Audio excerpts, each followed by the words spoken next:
Salut à tous les fans de Naruto. Vous avez déjà rêvé de vous balader dans les rues de Konoha, de manger un bol de ramen chez Ichiraku, ou de vous entraîner sur le terrain d'entraînement numéro 7. Eh bien, aujourd'hui, ce rêve devient presque réalité. Accrochez-vous bien, car je vous emmène visiter un lieu incroyable qui recrée le village caché de la feuille à la perfection. C'est parti. Ce lieu magique se trouve au Japon, bien sûr, mais pas exactement où vous pourriez le penser. Il est niché au cœur du parc d'attractions Nijigen no Mori, sur l'île d'Awaji. Dès qu'on passe les portes de cette zone, baptisée Naruto Boruto Shinobi Zato, on est littéralement transporté dans l'univers de Masashi Kishimoto. Tout y est. Les statues géantes des Hokage sculptées dans la roche, les portes emblématiques du village, les échoppes. C'est comme si on avait traversé l'écran de notre télé. L'immersion est totale. En vous promenant, vous tomberez nez à nez avec des répliques grandeur nature de vos personnages préférés. Imaginez-vous prendre la pause à côté de Naruto, Sasuke ou même Kakashi. Chaque recoin du village a été pensé pour être ultra instagrammable. Vous pouvez même voir la résidence du Hokage au loin.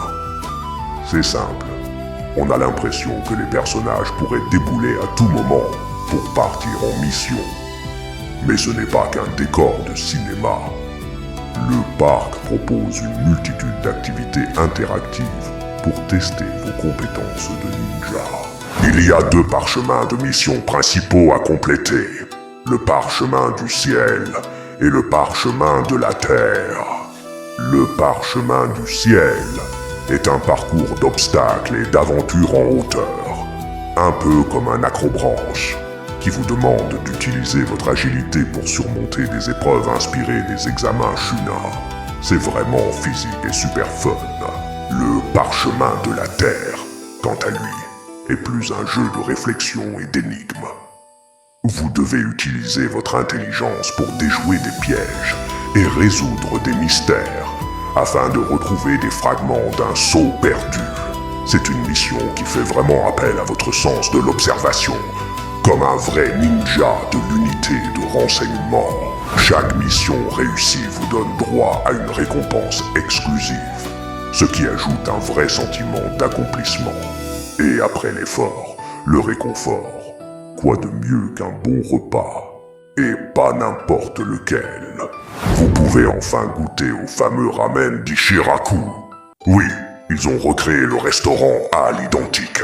S'asseoir au comptoir et commander un bol de miso chashu pork ramen, c'est une expérience que tout fan doit vivre au moins une fois. Le goût est incroyable et l'ambiance. On s'attend presque à voir Iruka Sensei s'asseoir à côté de nous. Au-delà des ramen, il y a plein d'autres options de nourriture thématique. Des burgers en forme de crapaud Gamachan, des boissons aux couleurs des personnages.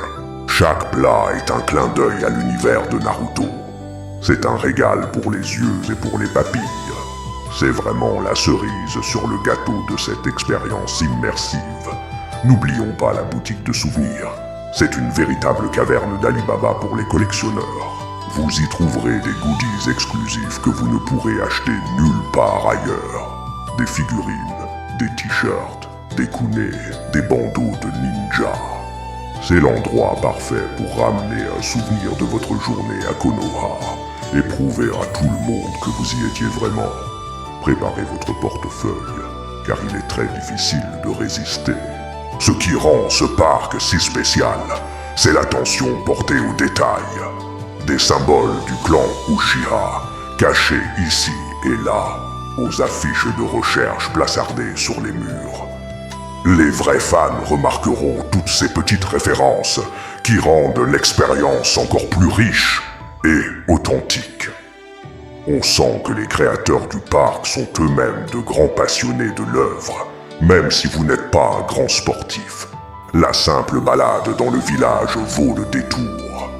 L'atmosphère est paisible, entourée par la nature luxuriante de l'île d'Awaji. Le soir, le parc s'illumine, notamment le rocher des Hokage, créant une ambiance encore plus magique et spectaculaire. C'est le moment idéal pour faire des photos à couper le souffle. Alors, est-ce que ça vaut le coup? Absolument. Que vous soyez un fan de la première heure ou que vous découvriez l'univers de Naruto, le Shinobi Zato est une expérience inoubliable. C'est une sortie parfaite en famille, entre amis ou même en solo pour vivre votre passion à fond. C'est bien plus qu'un simple parc d'attractions. C'est un véritable pèlerinage pour la communauté Naruto. Si vous prévoyez un voyage au Japon, je vous conseille vivement d'ajouter cette destination à votre itinéraire. C'est une occasion unique de marcher dans les pas de vos héros et de créer des souvenirs qui resteront gravés à jamais. Croyez-moi, vous ne le regretterez pas. Voilà pour cette visite guidée du Konoha de la vraie vie. J'espère que ça vous a plu et que ça vous a donné envie d'y aller. Dites-moi en commentaire quel est votre personnage de Naruto préféré et ce que vous feriez en premier si vous visitiez ce parc. Merci beaucoup d'avoir regardé cette vidéo jusqu'au bout. Si vous avez aimé ce voyage, n'oubliez pas de laisser un gros pouce bleu, ça m'aide énormément. Et surtout, abonnez-vous à la chaîne et activez la cloche pour ne manquer aucune de nos prochaines aventures. À très bientôt pour une nouvelle vidéo. Salut!